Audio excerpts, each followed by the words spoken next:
Пару лет назад собака по кличке Алсана принадлежала заводчику из штата Массачусетс. Она жила на заднем дворе его дома и год за годом рожала хозяину щенков. Когда собака стала старой, заводчик просто вывез ее на окраину города и бросил. Алсану обнаружили специалисты службы контроля над животными. Собака была очень истощена и страдала.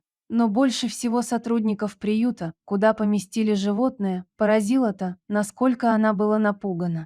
Алсана отказывалась контактировать с людьми. Если кто-нибудь проходил мимо ее клетки, она бежала к дальней стене и буквально вжималась в нее, потупив взгляд и забывая дышать. Было ясно, что психологическая реабилитация займет много времени и что будет сложно найти идеальную семью, которую не испугают все возможные трудности.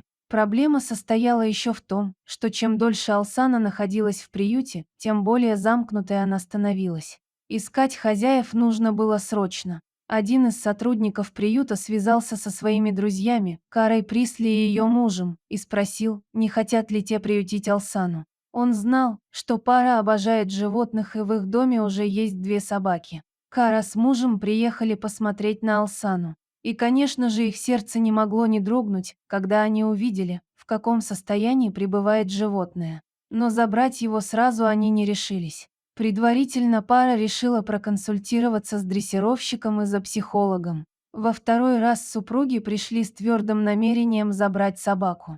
Когда люди открыли клетку, чтобы вывести животное, Алсана пулей из нее вылетела и понеслась в дальний пустой конец коридора.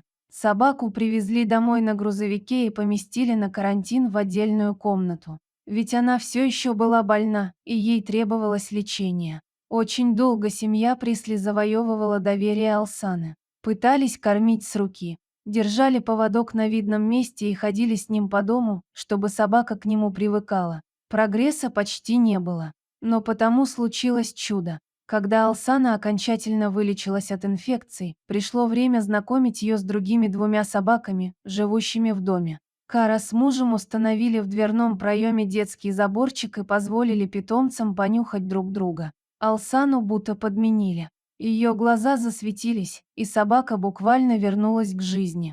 С тех пор животное все чаще и чаще выходило из своей раковины. Хоть Алсана совершенно не умела играть, но она обожала находиться в компании своих собратьев. Вскоре супруги Присли оформили документы на официальное удочерение. К настоящему моменту Алсана уже 2 года живет у своих новых хозяев. И в ней невозможно узнать ту собаку, какой она была в начале пути. Она спокойно гуляет по улице, охотно идет на контакт с людьми и даже ходит в походы со своей семьей.